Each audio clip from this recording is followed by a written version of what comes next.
FDIC Chairman Martin Gruenberg and Fed Vice Chairman Michael Barr facing the House Financial Services Committee today. Senators yesterday scolding the Fed and Barr during their hearing. Watch this. You stress tested these 34 banks for falling GDP, spike in unemployment, and defaults in commercial real estate. But that wasn't our problem in 2020. I completely agree with you. It's not our problem today. The problem is inflation, high interest rate, and loss of value in government bonds. These decisions were made before I arrived, but I agree with you. Joining me right now is Wisconsin Congressman Bryan Steil. He's chairman of the Committee on the House Administration and a member of the Financial Services Committee. Congressman, it's good to see you. Thanks very much for being here.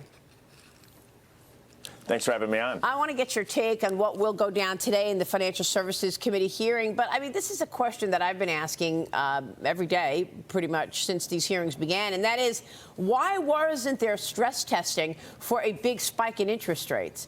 I mean, you know, the senator is right. We did all this stress testing on scenarios around a slowing economy, around scenarios around capital. No scenario around a spike in interest rates? The Biden administration continued their line that it was temporary and transitory. And so to actually do the stress test on the fact that inflation would be persistently high, that interest rates would remain persistently high, that first they would have to admit the premise was wrong, that this was temporary and transitory. They'd have to actually admit that inflation is here and here because the Biden administration has put forward policies driving it higher by reckless spending, by a war on energy, and by paying people not to work.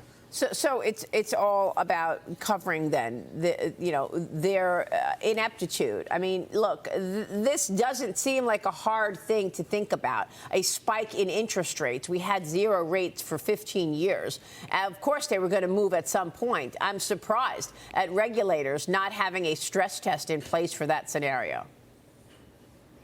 Well, not only that it was going to spike, but that was going to remain persistently high. You got to remember, this administration continually beat the bandit to say to people that this was temporary and transitory, that there would be a brief moment in time where this spike would occur, so these unrealized losses on the books would then fall away quickly. Yeah. That obviously is not the case. So what the administration refuses to admit that. What are you going to press the guests on today when the hearing begins?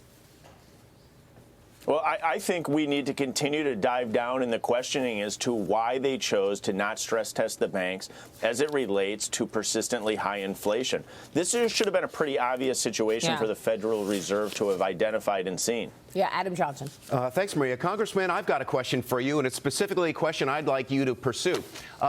What happened with Silicon Valley Bank shares is that the stock fell $150 because several venture capitalists, like Peter Thiel, went out on Twitter and said, pull your money. And that's what created a run on the bank. I would like to know if you, the SEC, FINRA, or anybody else is investigating whether these VCs who went out in Twitter and told people to sell were shorting the stock. Because if they were, that was manipulation, and that needs to come out. Yeah, there's a lot of questions as to the who, what, where, when, why, and how. And this really is the first bank run driven by Twitter. And I think those are the questions that we have to get the answers to. I think the American people deserve to know the answers to. It's an important question. You're right. Let me get your take, Congressman, on the budget. House Speaker Kevin McCarthy writing a letter to President Biden yesterday saying that they met 2 months ago on the debt limit, but since, quote, you and your team have been completely missing in any action on any meaningful follow-up to the rapidly approaching deadline. House Minority Leader Steve Scalise also calling out the president yesterday. Watch. At this point, the ball's in President Biden's court. You know, does he want to try to run out the clock and risk more fiscal chaos that we've seen under the Biden administration, or will he finally do his job and sit down with the speaker to work through this? So the president told McCarthy, quote, my hope is that House Republicans can present the American public with your budget plan before Congress leaves for Easter recess so that we can have an in-depth conversation when you return. So now the heat is on you for a plan by Easter. Congressman, we narrowly avoided a massive upset because of a bank crisis on top of a narrowly missed severe recession. Are we about to come close to the edge on the debt ceiling negotiation, or can something be done before we actually are in dangerous times? I was disappointed in the Biden administration's response. The Biden administration's response, I think, is quite reckless. We saw Speaker McCarthy come forward with a pretty straightforward plan about how we need to actually get our economy back on track and ultimately make sure we come good on our debts to the United States government. We need to grow the economy. We need to get folks back to work. We got to cut costs and we got to save taxpayers money.